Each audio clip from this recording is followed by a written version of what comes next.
I am James Mitchell, a man who once believed absolutely in my family.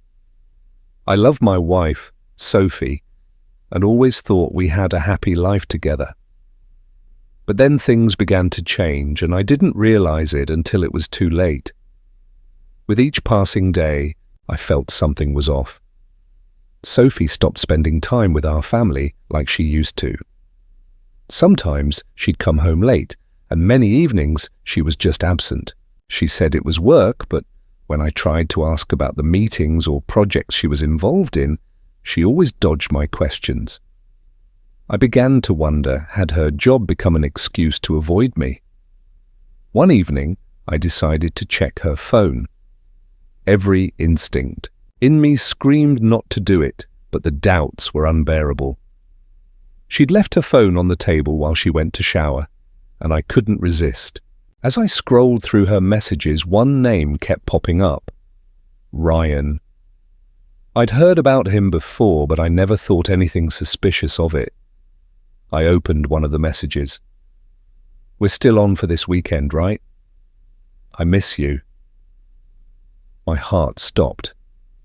I couldn't believe my eyes. I told myself it had to be a misunderstanding, but as I went through more messages, they all carried the same tone: warm, intimate, and filled with promises of evenings together after work. My suspicions had become undeniable truths. My chest tightened and my mind reeled. It felt like my world was collapsing beneath me. I couldn't believe Sophie had betrayed me with an old friend. The humiliation consumed me as I thought of Ryan, someone I had once considered a friend. How could I not have noticed Sophie's changes earlier? How could I have missed all the signs? For a moment, I wanted to confront Sophie right then and there, but I stopped myself.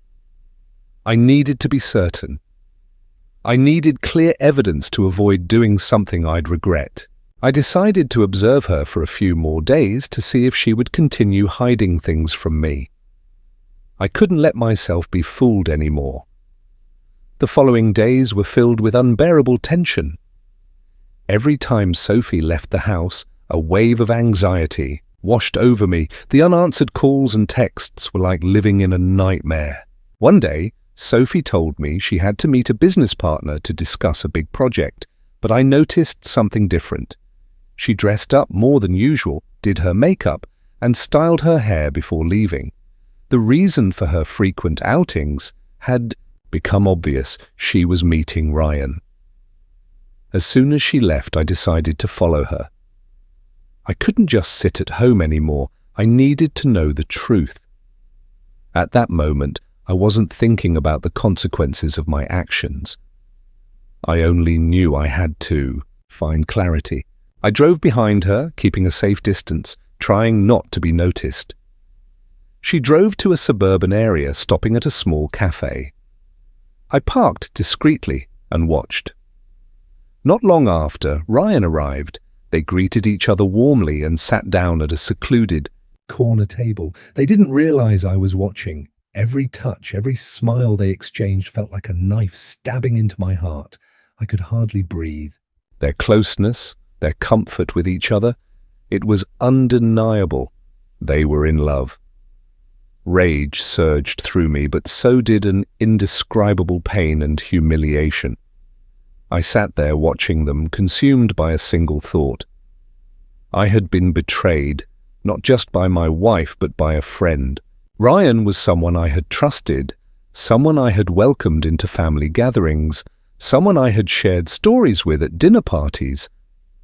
Now I saw I had been nothing but a joke to him. When I returned home, my mind was spinning. I had to confront Sophie and face the truth, but how could I look at her without betraying the pain in my eyes? I knew I couldn't stay silent any longer.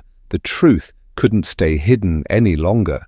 One question burned in my mind: how would I confront Sophie and Ryan? How could I face them without losing everything? I entered the house with a heavy heart, my hands still trembling with tension. Sophie wasn't in the living room. She was probably in her study, where she often went to check emails and work on new projects. As I stepped in, the dim light from her desk lamp illuminated her phone still lying on the table. Everything around me seemed to slow down. Every sound faded until I could hear only my own breath. With renewed determination, I picked up the phone, not out of suspicion, but to find the truth. My mind felt clouded, but I knew this was necessary. Another message appeared on the screen, but this time it wasn't from Ryan. It was from someone else. The name made my blood boil. Megan, a former colleague of Sophie's. The message was short, but shattered my world. I miss you. Don't let James find out about us. My heart twisted painfully. Megan, she was involved too. I couldn't believe it. All the words I'd ever spoken about trusting Sophie echoed mockingly in my head. The betrayal was overwhelming, and I couldn't keep calm anymore.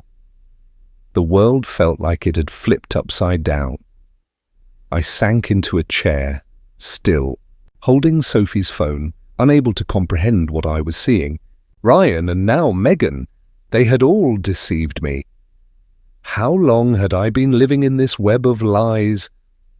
When had everything gone so wrong? And why would Sophie do this? Unable to sit with the shame and pain any longer, I stood and walked to her study, a space filled with familiar family mementos. Sophie often worked there in the evenings, but tonight wasn't about work. Everything was about to change forever. The office door creaked open and I saw Sophie bent over her computer. She didn't notice me enter. The room was silent, except for the faint clacking of her keyboard. I took a deep breath before speaking. Sophie. She flinched, turning to face me, her eyes wide with surprise and a hint of confusion. James, you're back. Her voice was soft, but I could hear the edge of unease. I didn't give her time to gather herself. I stepped closer and placed her phone on the desk in front of her. What is this? I asked, unable to suppress the anger swelling in my chest. Sophie froze, her eyes darting to the phone screen. A moment of silence filled the room. I could see the fear flicker in her eyes, but then something like defiance replaced it. James, I can explain, she said, though her voice wavered. It's not what you think. But I didn't want to hear her explanations. I couldn't stomach any more excuses. That feeling when you know the truth but still have to endure hearing the lies is a storm that I couldn't contain. Don't bother, I've seen everything, I replied coldly, my voice trembling with restrained fury. It's all clear now. Sophie began apologizing, her words tumbling out in a rush, but nothing she said could quell the fire burning inside me. Her stammering, her empty excuses, they meant nothing. I was done with promises, apologies, and especially the betrayal she had inflicted on me. I turned away, walking out of the room, unwilling to hear another word. Sophie called after me, but I didn't look back. It felt like someone else was driving my body, and all I could do was keep moving away from her. I found myself in the living room, everything around me collapsing. The pain, the anger, the profound sense of loss. It was suffocating. Suddenly a thought struck me. Ryan. His name echoed in my mind, the so-called friend I once treated as family. Where was he? I couldn't let this end here. Both of them had shattered everything I believed in, and they had to face the consequences. But how? I didn't have an answer yet. My thoughts churned, and a plan for revenge began to take shape, detail by detail. I couldn't just sit idly by while they continued their lives as if nothing had happened. Sophie and Ryan would have to pay for what they had taken from me. When Sophie came to find me, I was already gone. The house, once a place I thought of as a home, now stood in silence, heavy with the weight of betrayal. I didn't know what to do with the storm of emotions inside me. My world had crumbled in just a few hours. Every step I took felt aimless, a desperate search for something familiar to hold on to, but everything had been destroyed. Sophie's betrayal left me feeling like I had lost everything. As I looked back on the past few days, memories flooded my mind. Our laughter, cozy evenings as a family, short but meaningful vacations filled with moments of joy. How could something so seemingly perfect have unraveled so completely? Everything had seemed fine, yet the truth was hidden right in front of me, beyond my ability to see. I stood in the living room, staring blankly at the clock on the wall, unable to focus. Sophie was no longer there. She must have left the room at some point, leaving me with nothing but silence and the crushing weight of my emotions. In my mind, one thought remained clear. I needed to confront Ryan. He had to pay. Just as I was about to leave, my phone rang unexpectedly. It was Sophie. Her voice was shaky, but it wasn't fear of me, it was guilt. "James, I can't let this end like this. You need to understand, it's not what you think." I couldn't contain my frustration. A coldness spread through me as I replied, "Not what I think. What does that even mean?" "Sophie, I've seen everything, and you're still trying to justify it." Silence followed. All I could hear was her unsteady breathing on the other end. Then she said something that hit me like a hammer. "You don't understand what we had. It hasn't been the same for a long time." Her words were a blow. The truth in them was undeniable, but I didn't want to believe it. I had dedicated my life to our relationship. We had built a family, a future, and now all I was left with was betrayal. Sophie's love for me had faded, and everything I thought we shared had been a lie.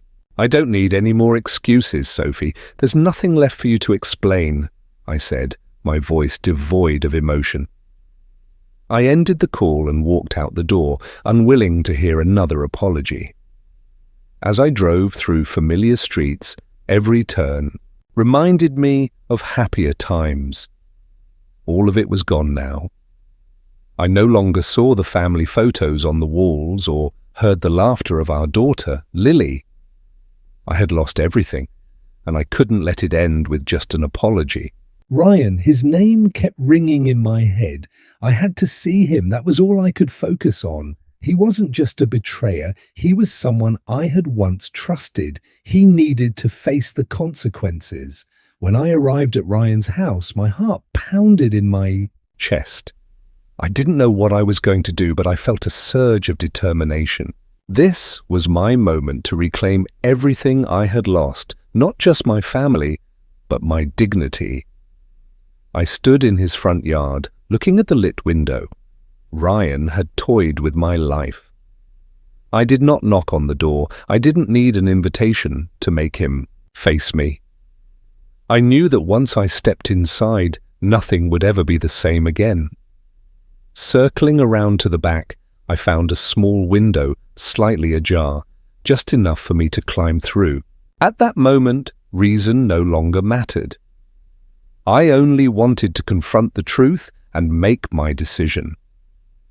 As I entered, I saw Ryan sitting on the sofa, and behind him was a wall adorned with an old family photo, a picture we had taken together during one of my birthdays. A bitter smile tugged at my lips. That photo, once a symbol of friendship, now felt like a monument to betrayal. Ryan noticed me and jumped to his feet. "James, it's not what you think," he said. I didn't let him finish. "Not what I think," I shot back, my voice sharp with anger. "Then what do you call all the messages, the secret meetings with my wife?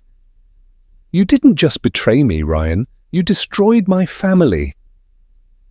He stepped back, his face pale, his eyes filled with fear.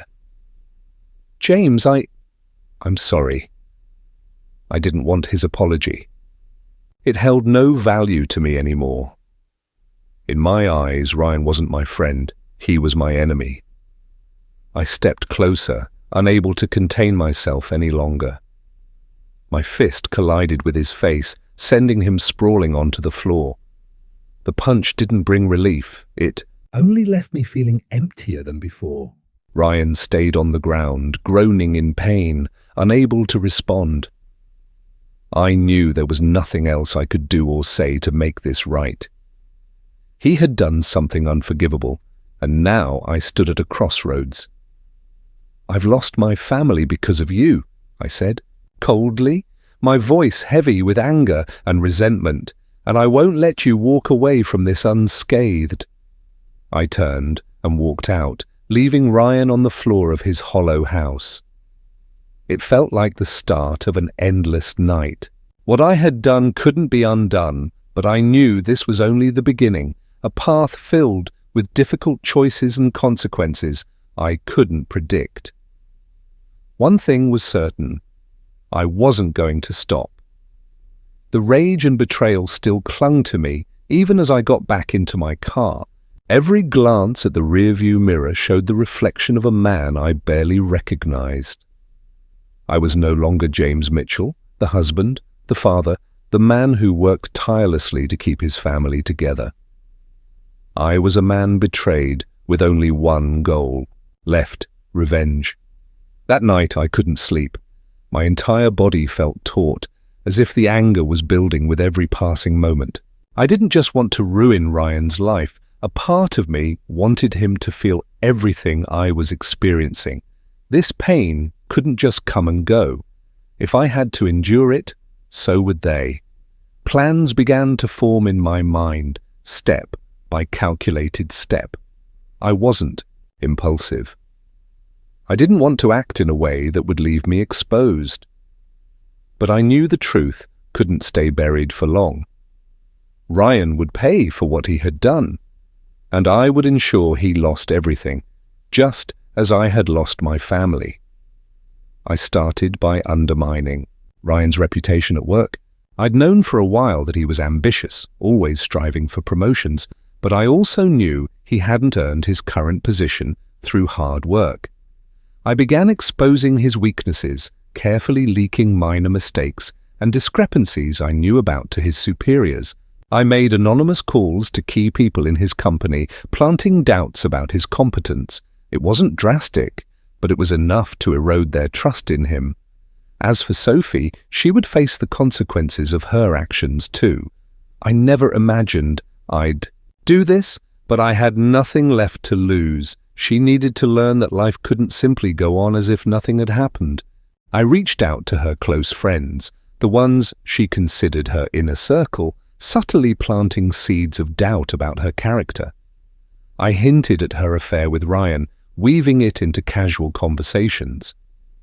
I didn't need to provide proof, just enough whispers to make them question her. Everything was going according to plan, but part of me felt like I was losing myself. I didn't know how this would end, but every time I looked in the mirror, I saw nothing but a cold stranger staring back at me. Still, I had made my decision. This revenge was how I would reclaim control over my life. Early one morning, I received an unexpected call from Sophie. I didn't know why she was calling in, but I picked up.